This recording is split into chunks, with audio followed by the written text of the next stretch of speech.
kissing than the trailer alerts you of. Joey, you know what I'm talking about. Certain powers that be are a little bit iffy on the whole puritanical. Right. The mouth to butt kiss is still frowned upon. Wow. One day, vote item 9. You can say holy shit, you kill someone, but tossing the salad is a thumbs down. Alright. I guess we can get started. We're waiting on like one other guest, but I'm sure they'll be here eventually. Oh, here's some people. Who are all these people?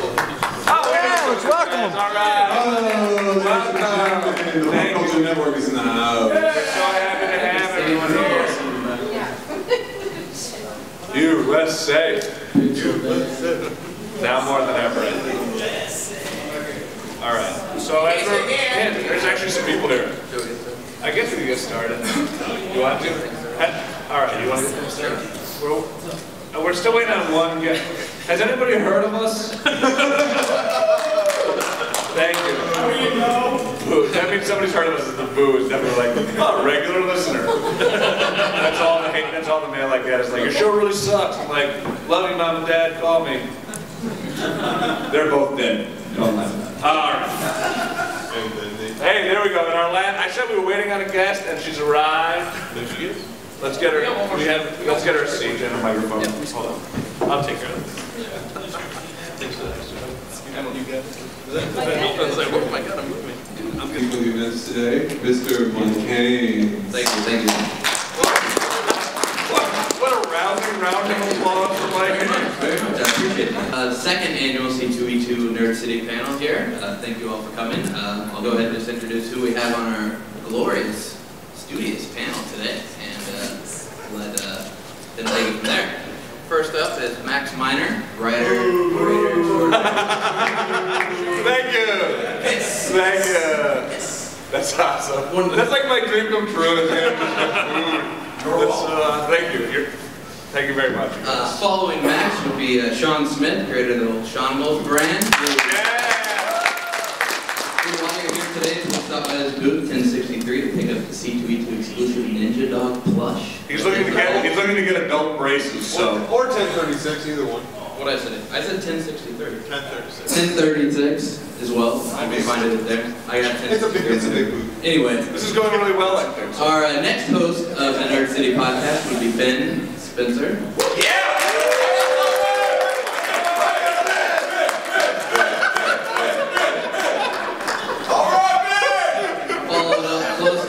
Ben would be Captain Jim, producer of the Nerd City podcast. Yes, That's why the show doesn't sound like shit anymore. And making his first appearance on a panel at a convention, from what I've been told, is artist extraordinaire Dave Crossland. Yeah! Who can be found on his fantastic daily Alphabet Tech art display. Hold on, they're playing our trailer again. This is our trailer. This is it. This is the part where we go to Mars and then kiss on Mars. This is actually happening right now. This is it's called Journey to the Dream. Did I do that? No, whatever. That's like, there's gonna be like a lot of like euphemisms for like some like hot dogs in a factory on like a conveyor belt and like a car going into a tunnel, yeah. And two dudes having sex.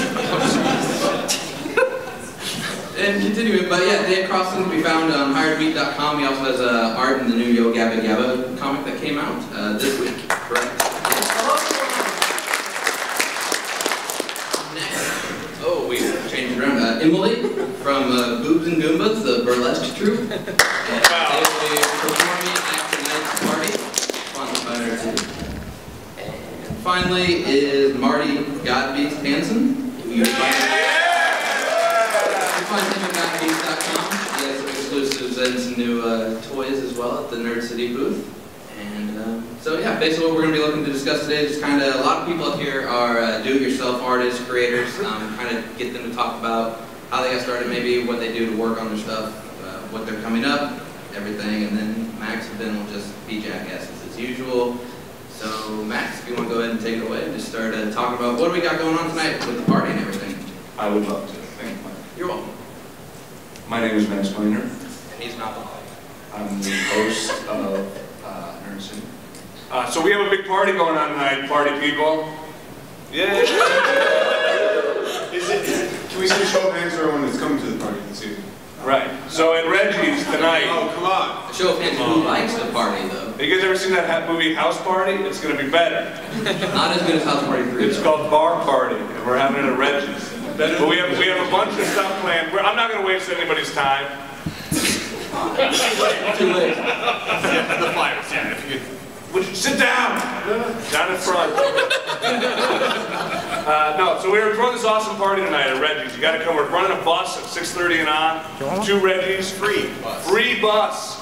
I will be driving. So it's going to go back and forth all night. We have all kinds of stuff. We have live band karaoke. Major Taylor and Genghis Wan are going to be spinning for us.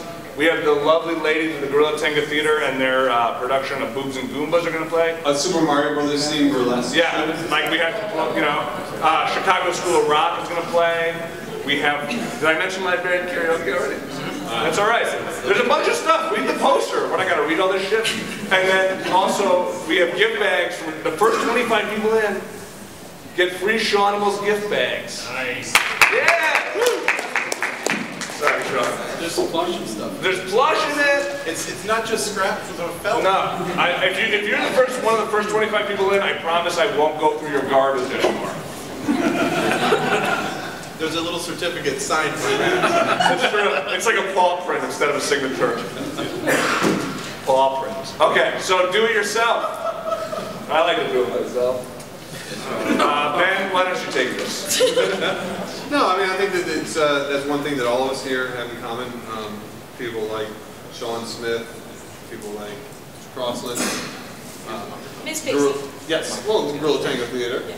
And Mr. Hansen down on the end here were people that, I mean, the thing is we decided that there was something that, nerdy that we wanted to see that the world wasn't providing for us, and we took it upon ourselves to just go out there and fucking create it, And so that's kind of, for lack of a better sense, the theme of this talk.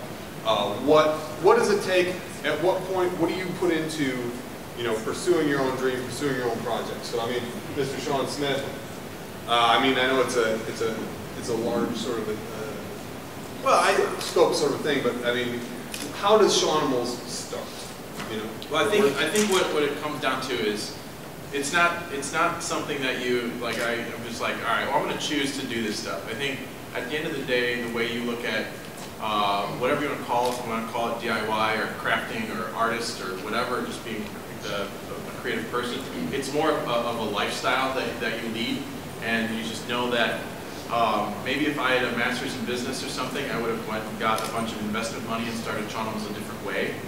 But that's not who I am. I knew that I wanted to make stuff. I was already making stuff, and it just so happened that some of that, plush toys, and some of the paintings and drawings, made sense as either characters unto themselves or character branded something. And just putting it out there and finding an audience, that's really where the business came from. And then years and years and years later, we were able to take that same kind of thinking and work with developers on a Nintendo DS game and iPhone game and such. So I think at any scale, it's just a matter of keeping the focus on creativity and just knowing that that's what you like to do. And it's come to a really cool point. You've got a thing going on here. That you've got exclusive. Your exclusive today is the what is it? The Ninja Dog. So the Ninja Dog is basically, if people know Shawnimals at all, or if you don't know Shawnimals, you might know Ninja Town, and if you don't know either, that's okay. It's also we officially say fuck Angry Birds. No, they're awesome. No, Ninja Town. Angry Birds are stupid. Ninja Town is cool. It's a town of ninjas. It's so much better than a bunch of Angry Birds. Angry Bird Town. That would be nice. Angry Ninja Bird Town. Yeah. Did I step on your toes here? Not literally. I will. Go ahead, I'm sorry. No, it's, I think the Ninja Dog, see, we have stuff manufactured, right? We do the stuff that's outside of our handmade, but even now we have an aspect of what we do at Shawnimals that's handmade. So we in-house, we make usually 100-piece runs of plush toys or other artist type of products. And for the show, we do show exclusives, and for C2E2, we have our handmade Ninja Dog, which is a ninja hot dog. And it comes with a sport pepper grapple that's attached to a mustard rope. And it's got a little satchel on the side that has a bunch of what we call a celery salt smoke bomb. If you haven't seen it, Throw it down and then disappear. Not edible, by the way. Not edible. Learn that the hard way. and not a functional smoke bomb. But you know, that's something that we could, I guess we could have had it made 3,000 pieces or something if we wanted to get it out there more. But we really like having that aspect of our business that we can do that. We can just make it ourselves, and we don't have to answer to anyone, and it's really fun and creative. And then, you know, luckily we have an audience that seems to appreciate it. How about you, Dave? Mr. Crossland. How do I get started? Yeah. Oh, then just art or comics? I mean, I guess you know, pursuing, you know, deciding that you're going to make your own. Well, yeah, you're going to do it yourself. And I don't know if anybody, if people don't know Mr. Cross's work, then shame on you. But you actually, I mean, you've stood by a style. You've stood by a style where you obviously are a talented illustrator, but you've stood by a style that's, I think, that defines you. And because of that, you're getting these projects and working on things that really allow you to express yourself. That I think kind of ties in with all of this. Yeah. I mean, you're dead on. Actually, the way I approach comics and the way I approach my work now and keeping my individuality, it started when I was in school, in college. I was going to art school, and professors, towards like senior year, professors started getting really squirrely, saying, oh, maybe you should learn ad design, maybe you should learn this and that. And I was like, I really kind of just want to paint and draw. And I just kind of was really bullheaded about it. And people would ask me like, well, how are you going to find a market? You need to be marketable. And I was like, I'll just make my market. I'll just do what I do, and if someone digs it, they'll find me, you know? And that's kind of just the stupid path I've been following for like the last 11 years. We love a good stupid path.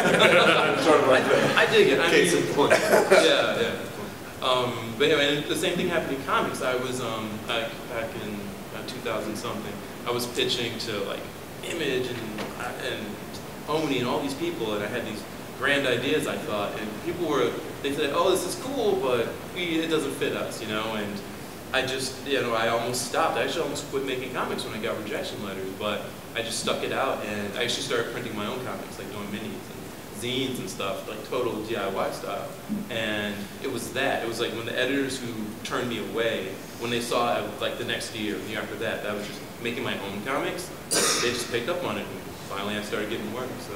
That seems to be sort of the point of what we're talking about. Yeah. As long as you just like have the passion, just keep plugging away, and you're maybe not gonna get that instant gratification, you know, but it's over time. Well, yeah, I mean, honestly too, it's like being creative, and like, I don't know if everybody has creative spark, but like I feel like what I have and what I do is what I was put here to do. You know, it's just like, this is it. I make art. That's my thing. So I just feel like it'd become a fool to not do it. Just keep going. Awesome. And I think with sorry. Please. Excuse me, I hate to cut it on your time. But I'd like to pass it over now, I think, because we have our very special guest, and I don't want to mispronounce, MsPixy, is that what we're going by? So we had a conflict of interest. I go by MsPixy, she goes by MsPixy. But I think we've settled that in court. Yeah, I won because they have the frilliest under things. But for those who aren't familiar with Booth and Goombas, and there's a great burlesque scene here. This is a show that's sort of taken Chicago by storm. I mean, you're extended and extended. Seriously. You get to work with a high caliber of celebrity like us. Exactly. Shooting to the top in small increments. Yeah, and I mean, and this was a movement. This was a movement that's, you know, you guys are a local theater in Chicago, and it was sort of defined by this like gumption and ability to put on a good show, and then, hey, this is a good show.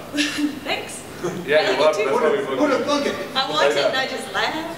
But why don't you tell us a little bit about, I mean, and you have some other shows coming up as well, which we can kind of talk about. Sure. But why don't you tell us a little bit about, where you're coming from and what people can kind of expect, but also, your background in theater, and it's a very DIY show, DIY show. It will be after our party tonight. Don't drink and drive. Take the free shuttle. Take the free shuttle. The rest of the rock. A show that makes you say, "Do I?" Your driver will be drunk, though. That's right. We want you to drink and then drive it off. That's the official. I'm just kidding. That's from Gorilla Ticket Theater.